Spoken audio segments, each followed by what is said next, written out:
There's a star that lights the road. I take this ride. Just drive. I wanna be the only one to make it to the light. I take it to the edge where I lived 1,000 lives. Maybe I could be the one. I'll ride to the setting sun tonight. Just drive.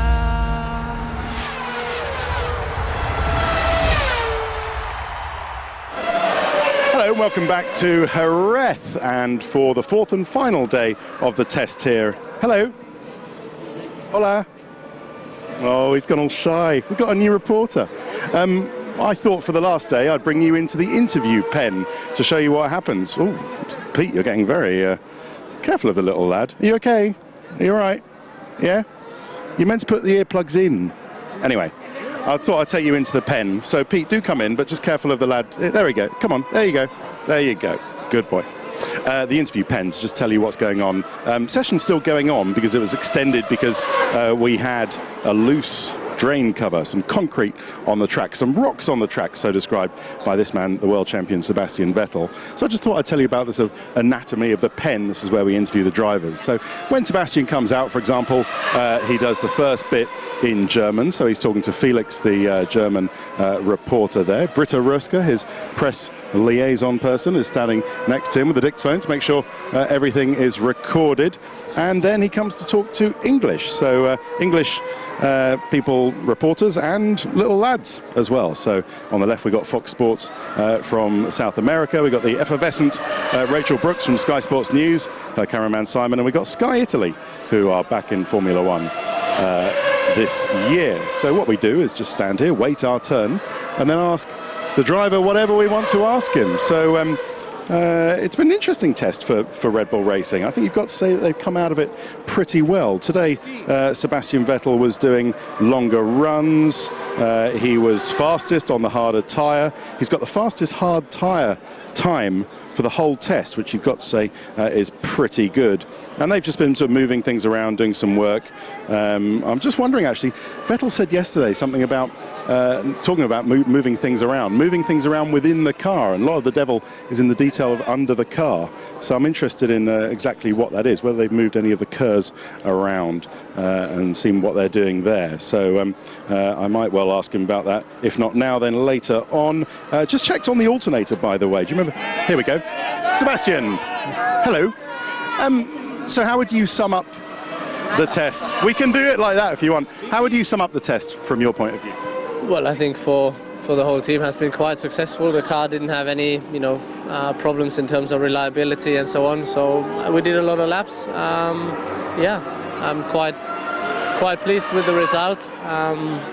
Yeah, about the performance, I think we can't really say anything because we don't know what the other people are doing. Is it only when we get to Barcelona, do you think, that the Barcelona track will expose the cars in all their ability, their performance? Probably a little bit more, but just by the fact that you run more, other people run more, and probably start playing around. And yeah, if you keep your eyes open, you might understand a little bit more about the others. But for us at this stage, it's all about ourselves and to understand our car, work on reliability, as I said, try to cover as many laps as possible and go from there. So surely within the next two tests we'll know a little bit more about ourselves, but also about the others.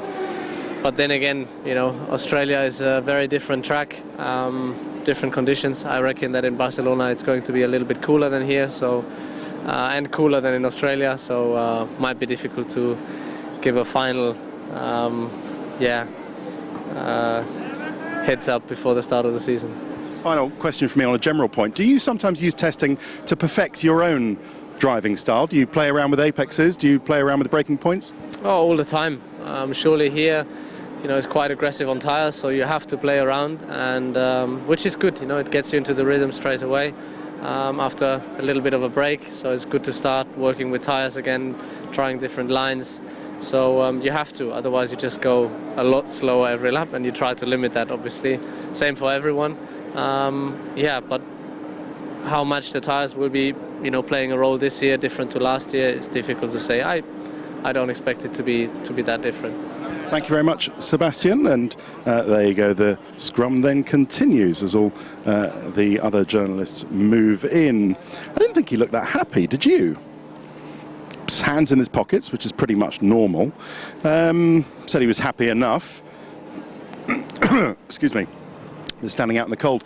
You never know with Sebastian Vettel, do you? I mean, I think he sort of had a bit of a sort of serious Sebastian Vettel face on, or maybe he didn't like my questions. But you do get the feeling that they are really in the best place at the moment coming away from this test, because the car is obviously good. As I say, he set his fastest time on the hard tyre, which is pretty good. He's got a good base. I think they know they've got a long way to go, because you look at Ferrari last year, and you know where Fernando Alonso came back from having such a poor car.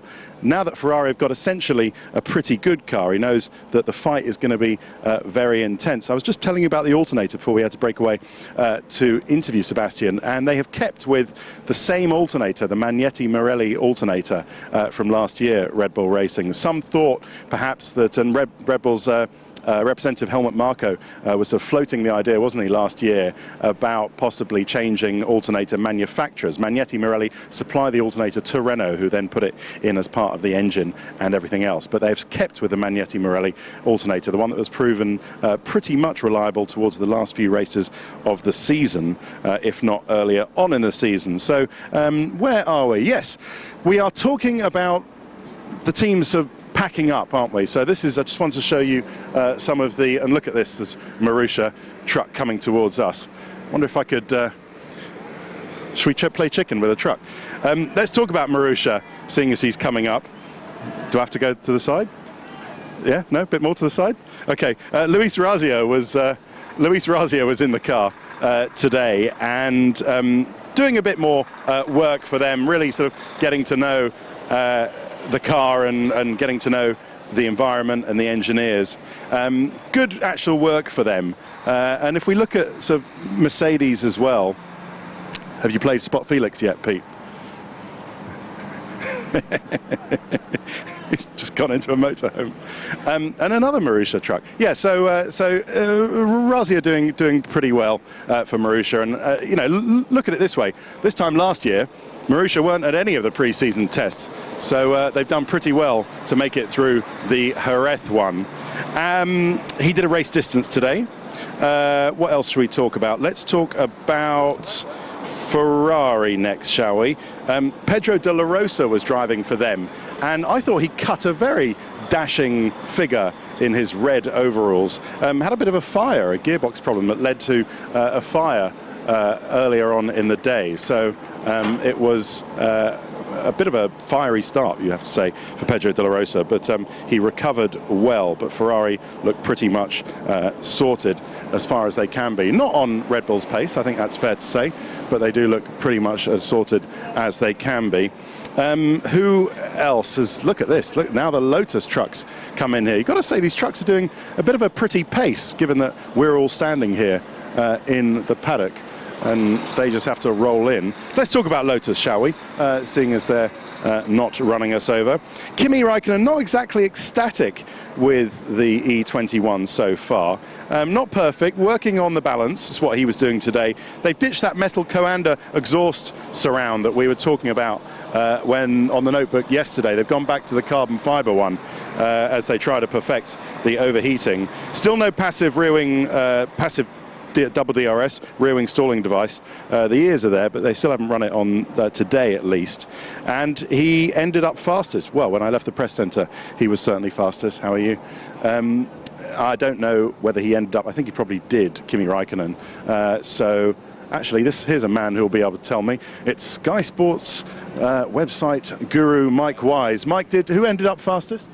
It was Kimi Räikkönen. Excellent, good. Yeah. That's what I wanted to know. Michael, thank you very much.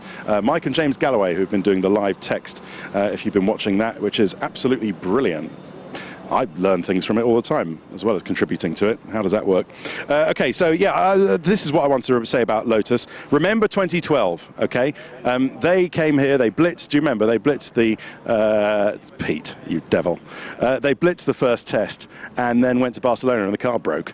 So just remember that, you know, this circuit does tend to suit Lotus. And then that's why I asked Sebastian about Barcelona exposing other cars, because it really does tell you what kind of car you have. Force India, Jules Bianchi was in the car today. Nope, that's Marussia and that's Ferrari. Jules Bianchi was in the car today. I'll tell you what, he really looks like a race driver. I mean, we're all expecting him to get the second Force India drive. Seems to be some discussion about whether it's bound up within a Ferrari, there we go, Ferrari, I've mentioned them now, a Ferrari engine deal and KERS deal for 2014. A lot of movement on the engine front, actually. Cosworth aren't going to be doing a 2014 engine. We're pretty sure about that. And so Toro Rosso are going to a Renault. And so we think that they're going to have to change engine suppliers anyway. So Jules Bianchi looks for all the world like he was trying to do, setting up and doing work as a race driver. Esteban Gutierrez was practicing pit stops and long runs in the Sauber. He looked very comfortable as a race driver as well. Sauber, I think, have got a really good car. Now, I've already said in these notebooks that I think, hello, I think that, hi, I think that a lot of kids around, aren't they? Friday, is it finished? I suppose so. 5:40 on a Friday, it's no more school, aren't they? It's great. Lads getting autographs and everything. Yeah, I think they're going to have a really good. They're going to have a really good season with Nico Hülkenberg, our Sauber.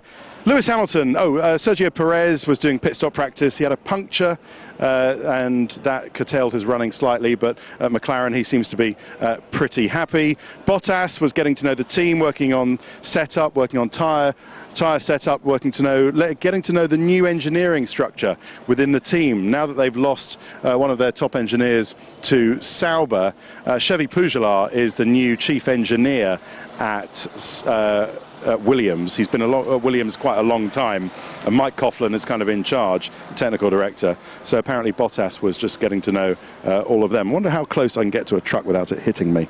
A bit closer. So that was good for Bottas. A lot of work on heavy fuel as well. We talked about De La Rosa. Charles Pic continuing good work in the Caterham, as was Jean-Eric Vergne. Toro Rosso look like they've got a good platform on which to build, which leads us to finish up with Lewis Hamilton. He said a couple of interesting things, three interesting things, in fact. First of all, he said, we've still got a lot of work to do. Then he said, I have to listen to the car. He did a lot of laps today, so they recovered really well. He said, I've got to listen to the car and hear what it's telling me, because it's just about learning. And he said, I need to get to know, I thought this was interesting, the setup terminology of the Mercedes team, because they call things different things. They call a bar by different codes, which I thought was interesting, because that means that he obviously has a say. When he's sat in the car, he likes to say, why don't we try bar 53, or let's try this something. And it's something of course he knew McLaren, because he knew extremely well what everything was called. So he had to learn setup terminology. Look at that. Johnny Noble from Autosport lurking behind the dark doors. That was what I thought was interesting. And is Lewis Hamilton hard on the car? A couple of times when he came into the pit stops, he was absolutely, the brakes were steaming, he was on fire. I wonder if Mercedes are discovering a few things about Lewis Hamilton. I remember at McLaren, they were always saying that Lewis Hamilton was pretty hard on a car compared to Jenson Button, certainly. I wonder if Mercedes are discovering some things about Jenson Button. Right, you can't see it because it's behind the camera, but there's a little chap winding me up. No, otherwise, keep going, Pete. There you go. He's Spot Felix, and he's giving me this, which means that I have to wind up. F1 show, Friday the 15th of February. Make sure you watch us for that. And then we will be back in just over a week's time with the Barcelona test, the second test of the season, and that's on the 19th of February. But from Jerez, thanks for watching. Goodbye.